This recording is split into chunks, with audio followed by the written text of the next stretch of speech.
Hello दोस्तों, मैं फिर लेकर आई हूँ एक नई कहानी।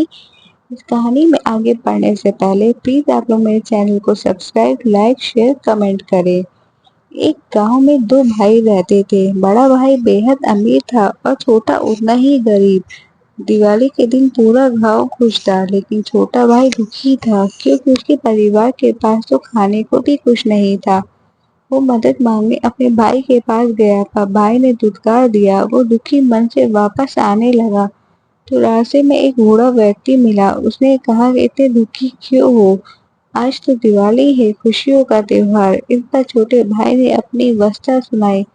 बूढ़े व्यक्ति ने कहा, तुम मेरे ये लकड़ियों का ढेर अगर मेरे घर तक पहुंचा दो तो मैं तुम्हारी मदद कर सकता हूँ और तुम्हें अमीर बना सकता हूँ। छोटा भाई मान गया और घर पहुंचने पर बूढ़े व्यक्ति ने उसे एक माल पुआ देकर कहा कि ये जंगल में लेकर जाओ। वहां तुम्हें तीन अजीब पेड़ दिखेंगे जिसके पास एक चट्टान होगी। चट्टान के कोने में एक गुफा नजर आएगी। उस गुफा में जाओगे तो तुम्हें तीन बौने मिलेंगे। ये मालपुआ उन्हें देना क्योंकि उनको यह बेहद पसंद है और इसके लिए वो हर कीमत चुकाने को तैयार होंगे। पर तुम उनसे धन मत मांगना। तुम कहना कि मुझे पत्थर की चक्की दे दो। छोटा भाई ने वैसे ही किया जैसे बूढ़े व्यक्ति ने कहा। चक्की लेकर जब छोटा बाहर जाने लगा तब एक बौने ने कहा, यह कोई मामूली चक्की नहीं है। इसे चलाने पर जो तुम मांगोगे वह मिलेगा। इच्छा पूरी होने पर इस पर लाल कपड़ा डाल देना, सामान निकलना बंद हो जाएगा। छोटा घर पहुंचा तो उसने चक्की को आजमाया।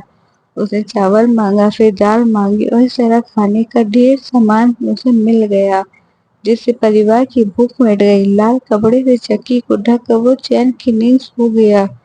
चक्की से निकला जो भी सामान बचा उसे वह अगले दिन बाजार में जाकर बेच आया। इस तरह से वो कुछ न कुछ सामान चक्की से निकाल कर बाजार में बेच आता। कभी बादाम, कभी घी, कभी नमक, मसाले, कपास आदि। देखते ही देखते वो बेहद अमीर हो गया।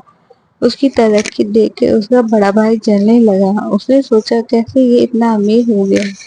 एक रात वो छोटे के घर पर छिप गया और उसने उस चक्की को देख लिया। अगले दिन जब छोटा बाजार गया तो बड़े ने चालाकी से घर में घुसकर चक्की को चुरा लिया। उसने सोचा वो गांव छोड़कर दूर जा बसेगा क्योंकि उसके हाथ खजाना जो लग गया। वो जल्दबाजी में सब कुछ छोड़ छाड़ कर परिवार सहित भागने लगा। समंदर में जाकर एक नाव में सवार हुआ तो पत्नी ने पूछा कि यह सब क्या है। पत्नी को दिखाने के लिए उसने चक्की को कहा कि चक्की चक्की नमक निकाल। नमक निकलता गया। चूंकि बड़े भाई को चक्की को बंद करना नहीं आता तो नमक के बोझ से नाव सहित पूरा परिवार ही डूब गया। कहते हैं कि वो चक्की अब भी चल रही है, इसलिए समुद्र का पानी खारा है। सीख, लालच और ईर्ष्या बुरी बला है। Thank you for watching.